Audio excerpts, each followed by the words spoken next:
I've always been fascinated by the twin titans of the sea, Titanic and Olympic. These sister ships born in the shipyards of Belfast were destined for very different fates. Today we're going to explore their remarkable stories, from their ambitious design to their diverging careers, and even tackle some of the myths that have sprung up around them. Strap in, because this tale of engineering marvels and human drama is about to set sail. In late 1908, the keel of Olympic was laid down at Harland Wolff in Belfast, soon to be joined by her sister, Titanic. These behemoths were designed to be the largest moving objects on water, each stretching an impressive 882 feet long. The sheer scale of the project was unprecedented, with thousands of workers toiling to bring these maritime marvels to life. White Star Line, determined to outdo their rivals, spared no expense. The ships boasted cutting-edge technology, triple expansion steam engines, low-pressure turbines, and an intricate system of watertight compartments. Even their iconic profile, with 4 towering funnels, though one was just for show, was carefully crafted to inspire awe and confidence. Now you might think these sister ships were identical twins, but that wasn't quite the case. Olympic, launched in 1910, served as a sort of prototype. Her maiden voyage in 1911 revealed areas for improvement which were then incorporated into Titanic's design. The most noticeable difference, Titanic's forward A-deck promenade was enclosed in glass, while Olympic's remained open to the elements. This seemingly minor change added about 1,000 tons to Titanic's volume. Titanic's B-deck saw the addition of extra staterooms, a new French-style café parisien, and expanded restaurant space. These alterations made Titanic slightly larger than Olympic, with a gross tonnage of 46,328 compared to Olympic's 45,324. On April 10, 1912, Titanic departed Southampton on her maiden voyage, carrying about 2,200 people, including some of the era's wealthiest individuals. The atmosphere was one of excitement and optimism. After all, this ship was touted as practically unsinkable. But as we all know, fate had other plans. 4 days into the voyage, on the night of April 14th, Titanic struck an iceberg. Despite warnings, Captain Smith had maintained near full speed. The collision damaged 5 watertight compartments, one more than the ship was designed to withstand. What followed was a tragedy that would shock the world. In less than 3 hours, the unsinkable ship slipped beneath the waves, taking with it approximately 1,500 lives. Launched in 1911, Olympic quickly earned the nickname Old Reliable due to her long and mostly accident-free career.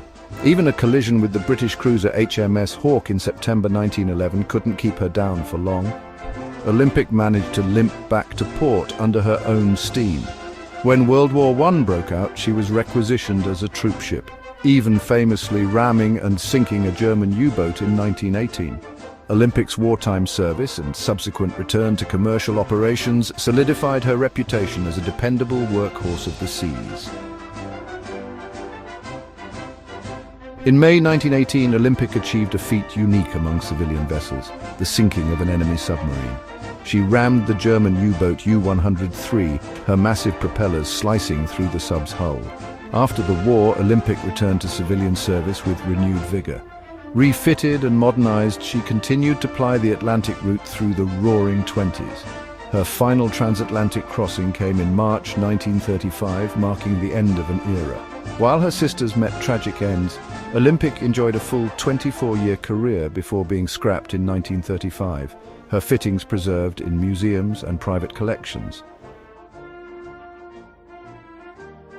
Let's explore one of the most persistent myths surrounding Titanic and Olympic: the ship swap conspiracy.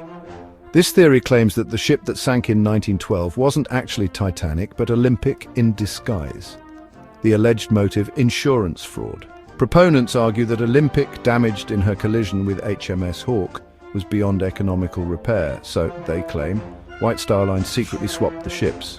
Conspiracy theorists point to the timing of Olympic's repairs and Titanic's launch delays as evidence of the switch. They argue that the near-identical appearance of the ships made such a swap possible. Artifacts recovered from the seabed, including a massive propeller, are all stamped with Titanic's number, 401. This evidence directly contradicts the ship swap theory. Deep sea scans of the wreck confirm features unique to Titanic, like the enclosed A-deck. These distinctive elements provide irrefutable proof of the wreck's identity. Let's not forget the motive, or lack thereof. Titanic wasn't fully insured, and its sinking was a net loss for White Star Line. The alleged insurance windfall simply never existed. Did you know that Titanic boasted the first swimming pool ever installed on an ocean liner? Both ships were marvels of luxury, featuring Turkish baths, gymnasiums, squash courts, and even barbershops for first-class passengers. Even third-class accommodations were surprisingly comfortable for the era. Both ships carried the designation RMS, Royal Mail Ship. They had dedicated mail rooms and could send wireless messages via the Marconi system, a cutting-edge technology at the time.